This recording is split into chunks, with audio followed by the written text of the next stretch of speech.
Okay, so I decided that instead of waiting for the end of the year to make my uh, review of the games that I played throughout the whole year, I decided, why don't I do like a quarterly review of what I've been playing? So what I decided is that okay, I'm going to talk about the games that I've played during the first quarter of 2024. So that way I can. I don't know. I just decided let's do it that way, and obviously I didn't think too much about it. I just decided, you know what, I'm going to record. I'm going to record. I'm not a professional YouTuber, anyways. I'm not expecting anything out of this. I just do it for fun. I just do it because I like to talk about games, even if it's just to myself. And yeah, let's begin right away. Okay, very, very, very successful first quarter. Like I've played 19 games, which is a lot. It's a lot considering that last year I played throughout the whole year 50 something. So if I already have like 19, assuming I keep the same rate, which I don't think so. I don't think so. I've just been really, really, really like excited to play, and my mood to play games goes up and down throughout the year. So I don't think I'm going to be playing 19 times 4, 38, 76 games at the end of December of this year. I don't think so. I don't think so.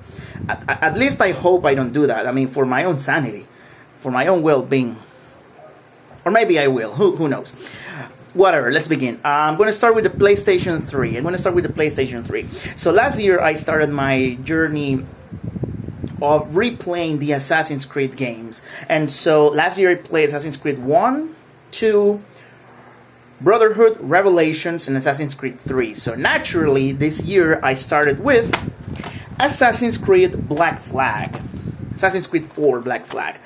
And I'm going to say exactly the same thing that I said about playing Arkham City last year.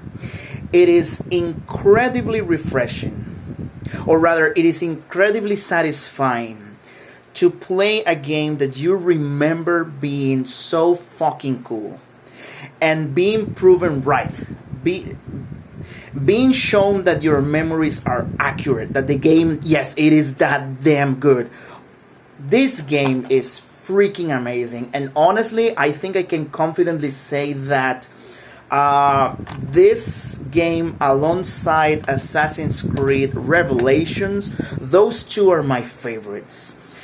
We'll see how I change my mind, because I know I'm going to play Rogue next.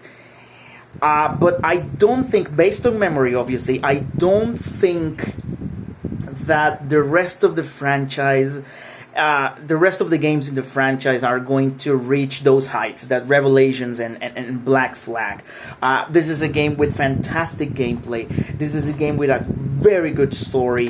This is a game with very great missions, with lots of different methods that you can use to accomplish, to finish the missions.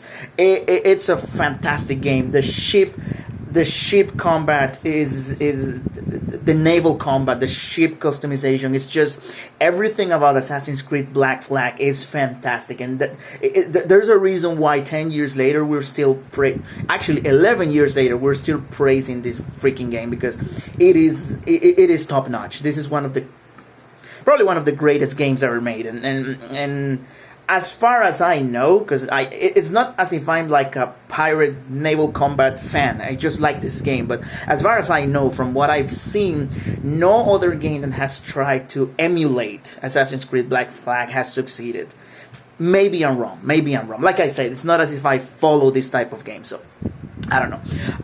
Also, on the PlayStation 3, I replayed Final Fantasy X. And this is not the first Final Fantasy that's going to appear in this list. Final Fantasy X, I've always said, whenever I'm asked the question, which is your favorite Final Fantasy, I always say, okay, 7, 8, 9, and 10. Those four are my answer.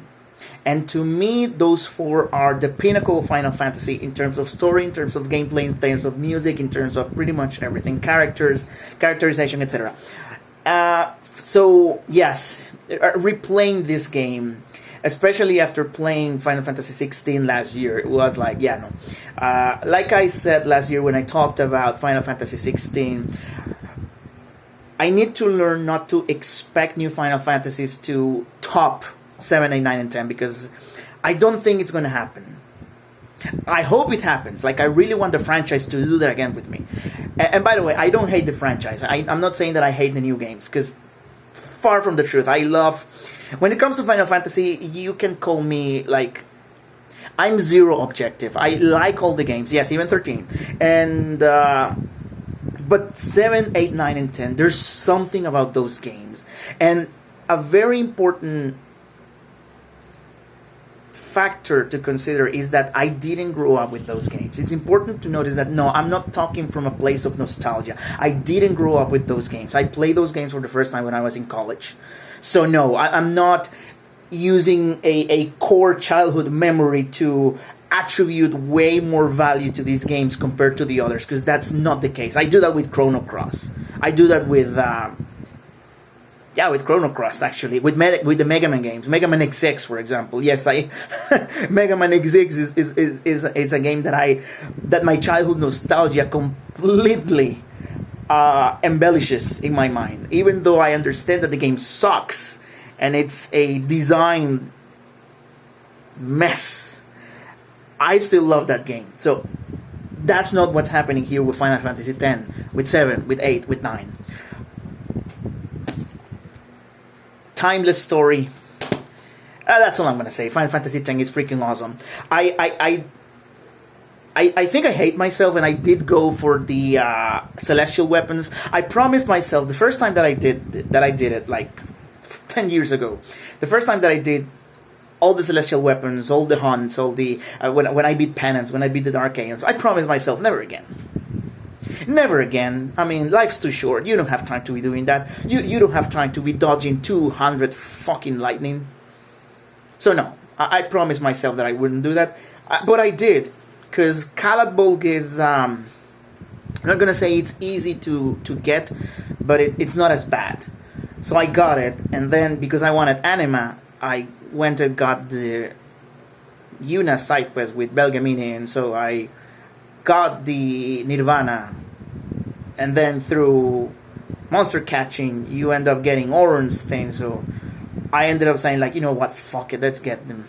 What I did is that I made sure to make a save file with all the celestial weapons recently acquired. So if I ever feel the need to play the game with the celestial weapons again, to do the monster arena, etc., that I have them available, that I don't have to go get them ever again. I make sure of that. I make sure of that this time around. Fantastic game. On the PlayStation 3, I also played Kingdom Hearts Birth by Sleep.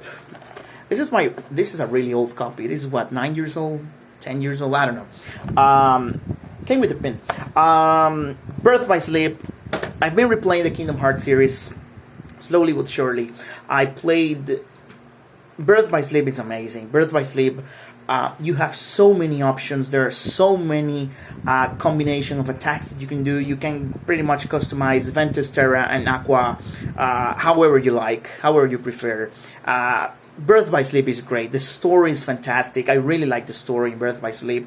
It's one of the reasons why I feel that the attempts to redeem Master Xehanort in Kingdom Hearts 3 and later down the road, Dark Road, going back through this game and just seeing how Master Xehanort completely crushes their lives, it's like, no, it is unforgivable. I still want to see what they do with Kingdom Hearts in the future. I'm really looking forward to Kingdom Hearts 4 and the Lost Master Saga. Birth by Sleep, highly recommended. And then with this, I think I can transition to the PlayStation 4. I don't think I've ever played anything else with the PlayStation 3.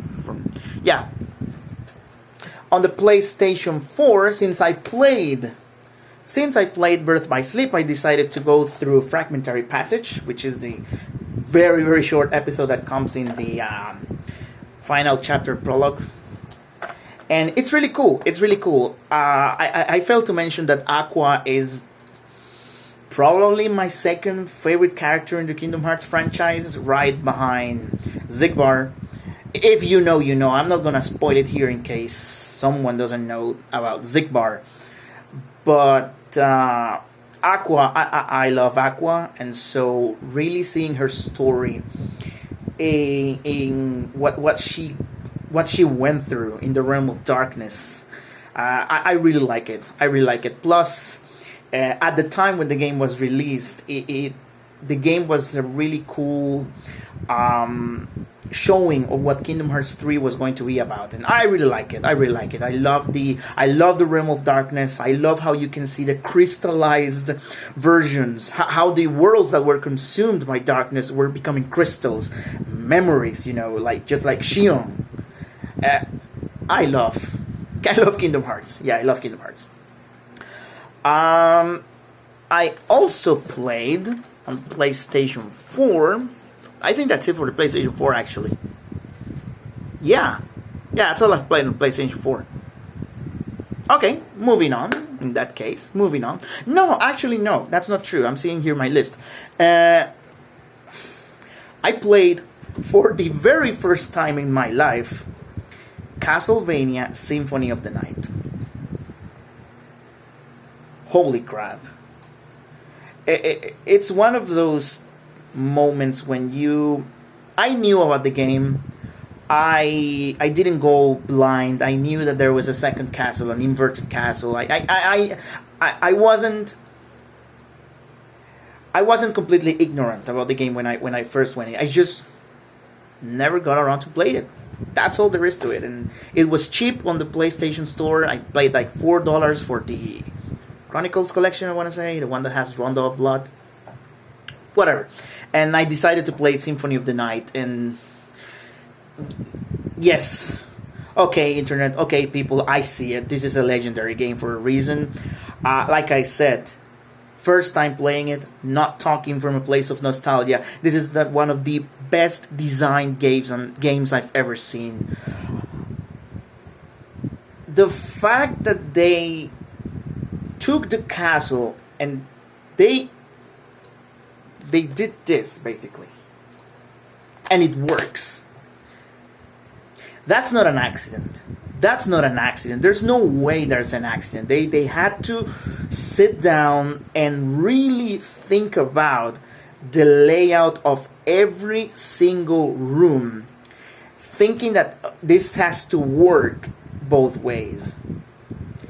I was in awe. Like I said, I knew that if you did certain things, you get the second castle. I knew it. And I was still blown away as soon as I entered the inverted castle. Because that was crazy. That was crazy. The fact that that's a thing, it's mind-blowing. It's mind-blowing. I just... Oh. And, okay, I've been playing... I haven't finished, but I'm gonna count it. Yakuza 0 on the PlayStation 4. I've never played a Yakuza game before. I picked 0. And because it was cheap. It was like $5. And I was like, you know what? These games are famous. Let's try them out. I have a digit. I purchased it digitally, so that's why I cannot show it. But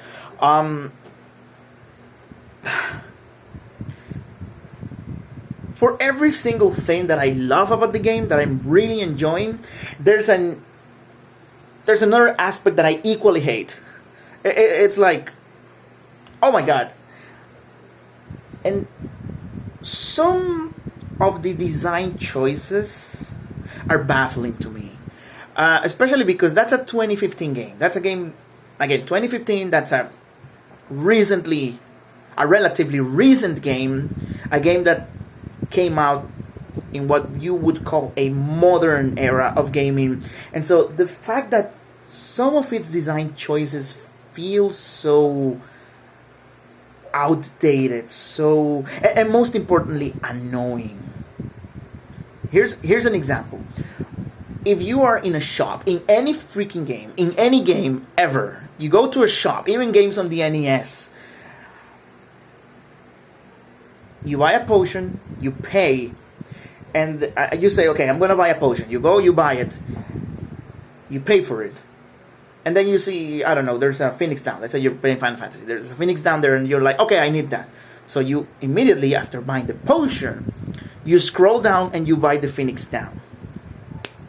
What Yakuza 0 does is that once you buy something, it closes the shopping window. And so you have to talk again with the sales guy. You have to talk again and pick, yes, I want to buy, and then you go manually. You have to go manually. Now, yes, I know that you can choose all the items that you want to buy and buy in bulk, but as soon as you pay, then it closes and you have to start again. You have no idea how many minutes I've wasted because muscle memory. You just talk. You just buy them. I hate that. The fact that the game chooses to repeat animations, transitions every single time you want to do a mini game or something. The mini games are great, but getting through them, it's just, I don't know. I like the game, but I hate it. It's a weird thing. I like the game, but I fucking hate it, and that's the reason why I haven't finished it. I was, the last thing I did was I was doing the carrot thing with forgot his name already, with the second character, the one with the ponytail, where you're doing the club cabaret places. That's what I was doing. I did like the property acquisition minigame with Ryuji, right? That's what he's called in Sakurocho. I really like that.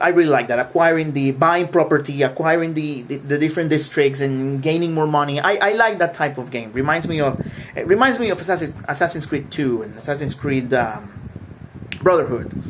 I like that. I really like that. But I don't know. Like I said, I like Yakuza 0. I also hate it. Honestly, what the reason why I'm still playing it is because I think the story is interesting and I want to see what happens. I think that right there, more than anything else, is what has kept me there, because the combat, I'm indifferent. I don't have anything negative to say. I don't have anything particularly positive to say. So it's not the combat why I'm coming back. It's I want to see what happens. That's all there is to it. Okay, now on the Nintendo Switch, I played most of the games that I'm going to mention. I have them on my Switch digitally. I played Rayman Legends. Essentially, what I've been doing is collecting LUMs and finishing worlds. Last year, I finished most of it. I have been trying to just keep collecting. I'm finishing worlds, etc., etc., etc. I also played Super Mario RPG, the remake, obviously.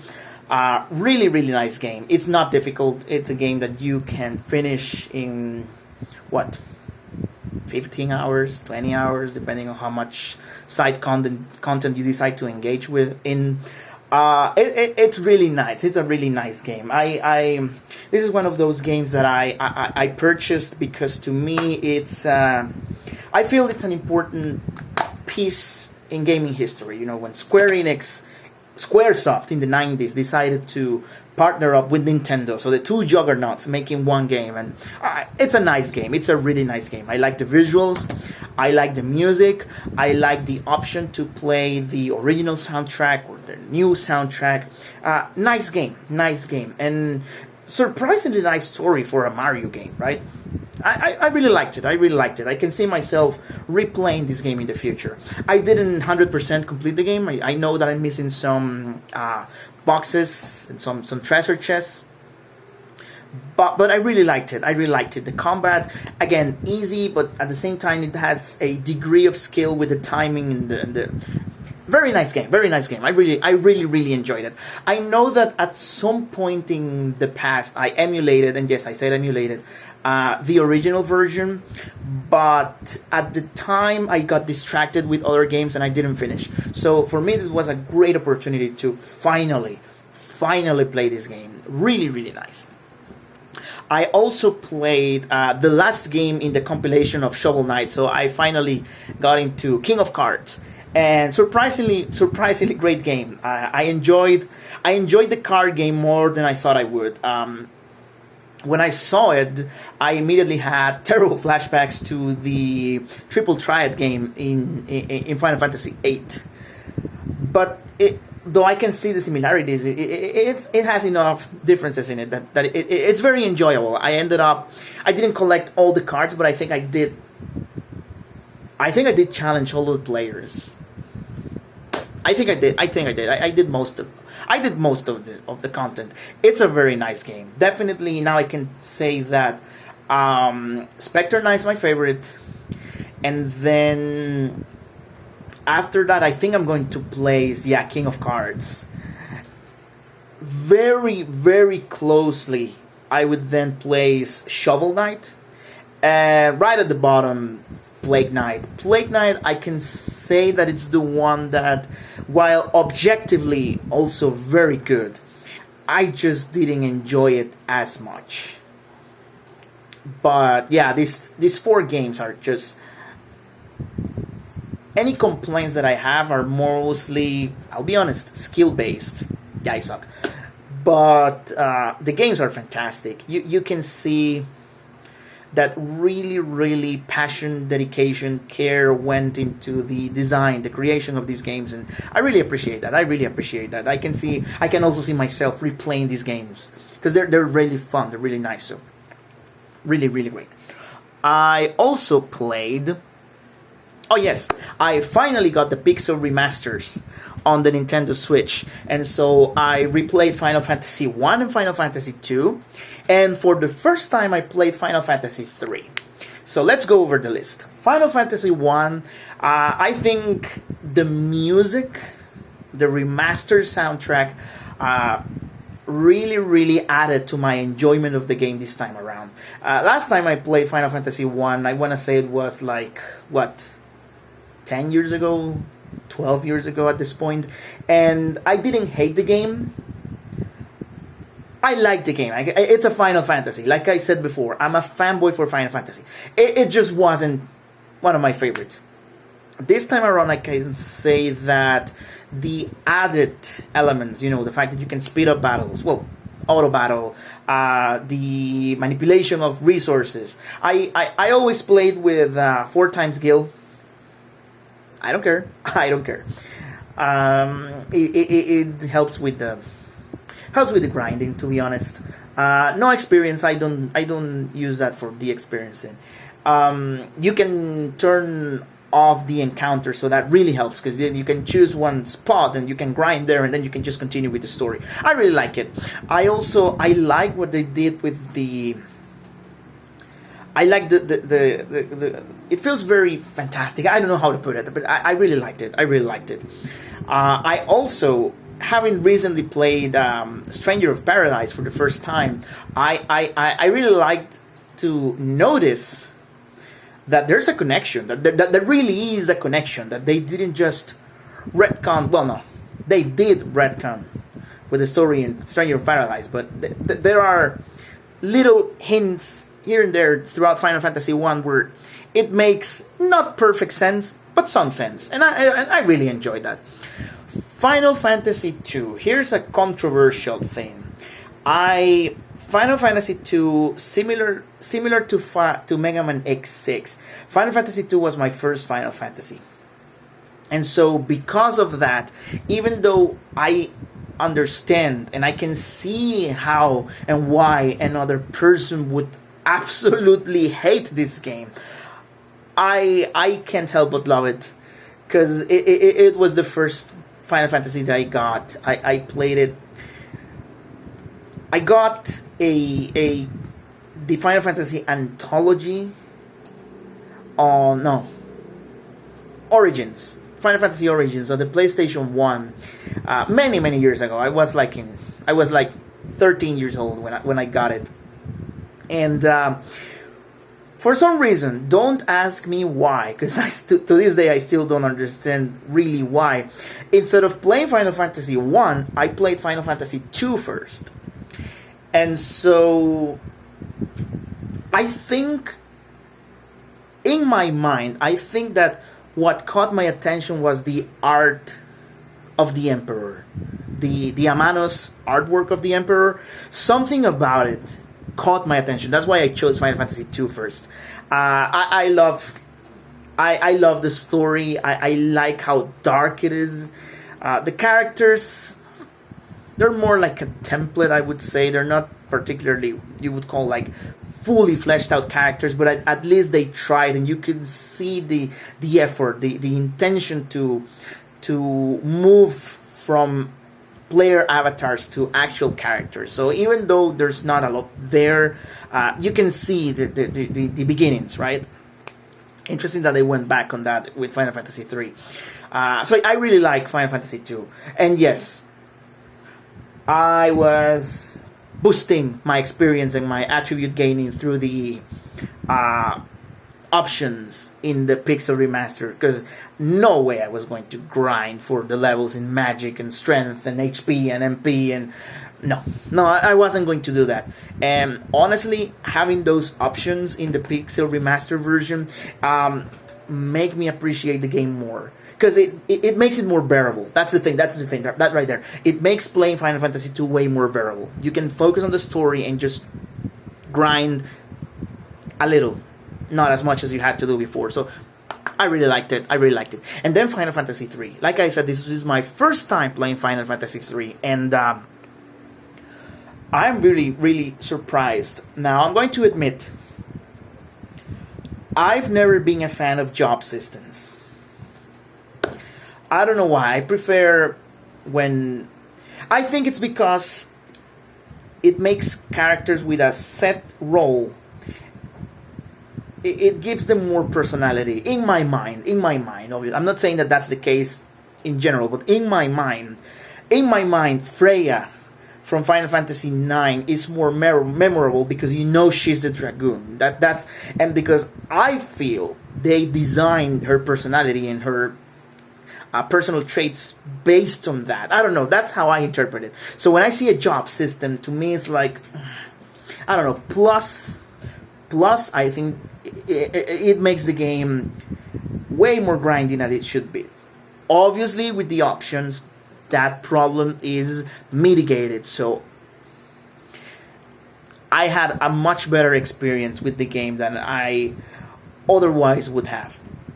I really liked it. I liked the story. The story wasn't anything particularly mind-blowing, but I did like the last act from Une and... Oh my god, I forgot the name. Well, the disciples of Noah. And all that section, all of that last stretch. And then when you go to the world of darkness, and then fighting the cloud of darkness, and then releasing the souls of the warriors of dark, and I really liked it. I really, really liked it. The concept of... I know this is not a new concept, although maybe for the time when Final Fantasy 3 was first released on the NES, that was pretty new, I suppose. But I really like the idea that an excess of light creates a cloud of light, a void of light, and an excess of darkness. An excess of darkness creates a cloud of light, and an excess of light creates a cloud of darkness. That's how it works, right? I don't know. I really liked it. I enjoyed it. I really enjoyed it. And I also played Mega Man X5 and Mega Man X8. I don't have much to say about those games other than Mega Man X5 is still my favorite out of the Mega Man X series, and Mega Man X8 I can see the good things, but nothing about it really hooks me. It's not a bad game. It's not MMX7, which is a game that I refuse to play. But it's not MMX5 or 4 or 6 or 3 or 2 or 1. Indifferent. Let's move on to the PlayStation 5. I played, once again, Devil May Cry 5. Honestly, if by chance you're watching this video and you have somehow watched my other recaps, you know I love this game, and so that's all I'm gonna say. I love Devil May Cry 5. What do you want from me? It's one of, if not the greatest action game ever created. Moving on. I played a little bit more of Stranger of Paradise. I went into the Trials of the Dragon King. Nice. This game was a surprise, honestly. This game, it has no business being that fun, because this game is fun. The story is there, interesting. I like what they did, but it's nothing mind-blowing. But the gameplay is what keeps me coming back, because it's certainly very fun. I think I mentioned this last year when I talked about this, or rather on my last video, I mentioned that I disagree that this is a Souls-like. I don't know. I think this is not a Souls-like. It is certainly difficult, but I wouldn't call it Souls-like. I don't know. I replayed Armored Core 6. Like I said last year, this is one of the greatest games, one of the greatest surprises I've had in gaming, because I wasn't expecting the game to be that good. Let me rephrase that, because that's not what I mean. I've never played a mecha before, and this game really, it was very new, it was very fresh. It was very, very different from everything that I'm used to playing. That right there. And so I really liked it. I really liked it, and I went back and I replayed lots of missions, and I can see myself doing that through the year, because this is just a great game. I'm pretty sure this game is going to become similar to Devil May Cry 5 in the future, where it's going to appear in all my lists through the years, because it's fun to go back and replay it. I am really hoping they do some DLC or something for the game. If they don't, then that's fine. But I really hope they do it. I played on the PlayStation 5 the short message, the Silent Hill, the free game that they released.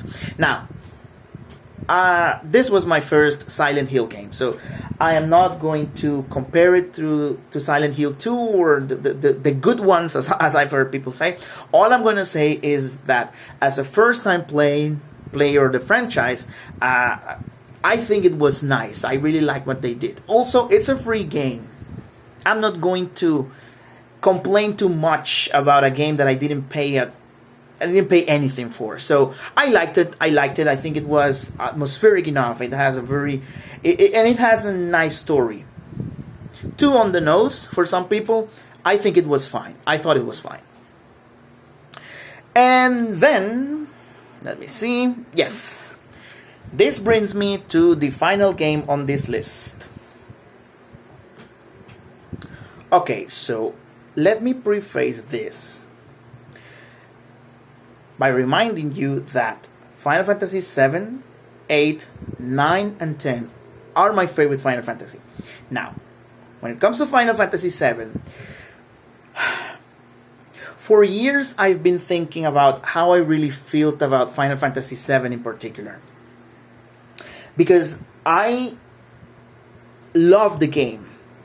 But at the same time, when I compare how I feel about the game, when I compare how I feel with how other people feel, I've always felt that FF7 is overrated.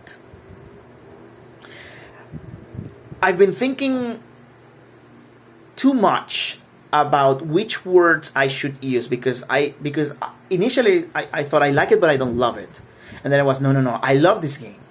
So it's not a matter of love. And then I came across this word. I don't worship Final Fantasy VII, which is what I think a lot of people do.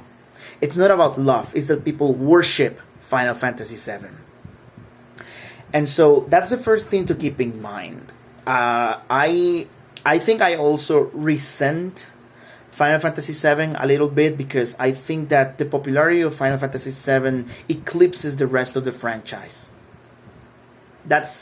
I suppose that's not the game's fault, but I still personally, as a fan of the franchise, because I am a fan of the franchise of Final Fantasy, I think that it's a shame that Final Fantasy VII gets all the glory when there's so many cool things, games, spin-offs, movies that they could do with other games in the franchise. But no, it's always 7. Even when people complain about the lack of Final Fantasy characters in Kingdom Hearts 3, when I see the discussions, when I see the complaints, it's not the lack of Final Fantasy characters, it's the lack of Final Fantasy 7 characters. Now, with that slight rant out of the way, and also by reminding you that I didn't care too much for Final Fantasy VII Remake. I didn't hate it. I thought it was a great game. Objectively, subjectively, I wasn't completely hooked. With all that being said, let me say, with no hesitation, without a doubt, that Final Fantasy VII Rebirth is the greatest video game I've played yet. Everything about Final Fantasy VII Rebirth is top notch. My only complaint, and this is literally my only complaint, is that I hate Sephiroth's new voice actor. Nothing against the man. Obviously, he's very talented. He's famous. He has a job. He's whatever. I just don't think he sounds like Sephiroth. Whenever I hear him speak, I don't hear Sephiroth. I just don't. And that was true in Remake as well. So, that's my only complaint.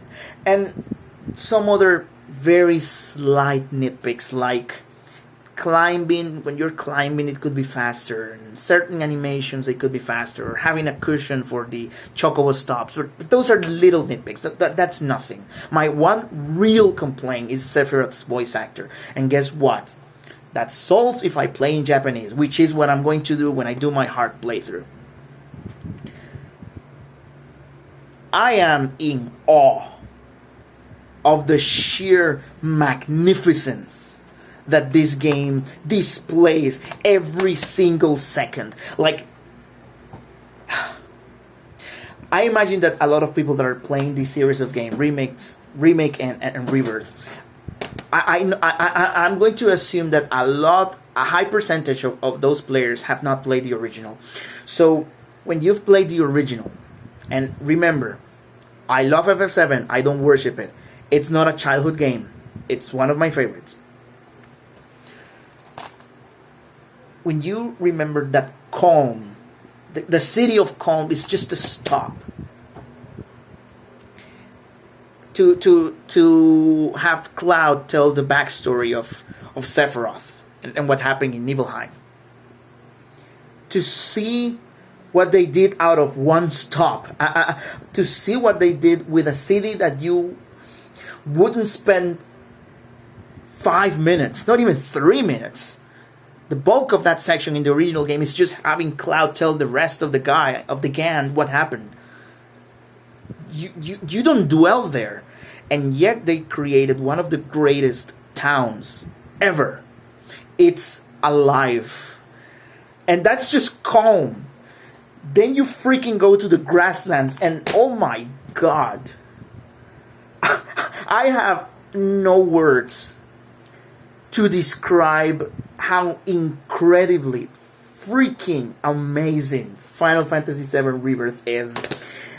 It's my first next-gen experience. I've had my PlayStation 5 for a year at this point, and I've played some games in it, and yes, they look nice, they look great, they work fantastic, but nothing that told me, yeah, this is next gen. No, this is next gen. Lots of people were saying Spider-Man 2 last year. No, fuck that shit. This is next gen. Sometimes I'm doing battles, like random normal battles, and I just can't believe that that's actually happening, that all those things are happening at the same time, and the graphics are great, and the music, oh my freaking, the music. I've always liked Masashi Hamauzu. I've always been a fan. I think that you can say whatever you want about Final Fantasy 13. You can crap on the game all you want, but you cannot deny that the soundtrack is immaculate. And so, what he did, because it's not just remixing, reorchestrating, rearranging the original Uematsu soundtrack, it's just using it to add to the game, to the atmosphere, to the gameplay, to the story. And he did a fantastic job. There's not a single track I don't like. Well, maybe there's a couple, but no. Hasta se me sale el español. I have no words. I have no words. Like I said, as of today, March 31st, 2024, this is the greatest video game I've played. The combat. I was watching the Night Sky Prince do his podcast with... oh my god, I forgot the name, but he mentioned something that I completely agree with. There's not a single gameplay element from Final Fantasy VII Remake that was not improved in its entirety in this game. Everything about Rebirth screams love, care, dedication, passion. I'm contradicting myself now, because I think it's a good thing that FF7 is so beloved, because then the developers knew that they had to do a good job, and they did. I am... If you have a PlayStation 5, go play this game. They do a good job of recapping the story of Remake, so even if you haven't played this one, even if you haven't played Final Fantasy VII, the original, go play this game, just to experience the sheer magnificence that this game displays every single second. I'm not even going to talk about the story, because it was nice, it was really, really good. We all knew this was a sequel, and I think this game solidifies that. Yeah. I shudder to think how the third part in this series is going to be better than this. I can't even imagine, because I'm assuming that as a developer team, they want to top this game.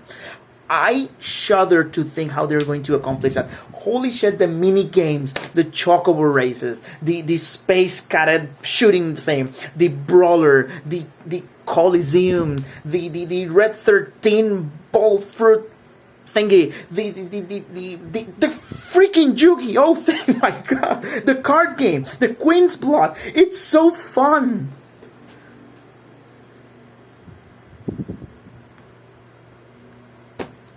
Greatest video game. I am...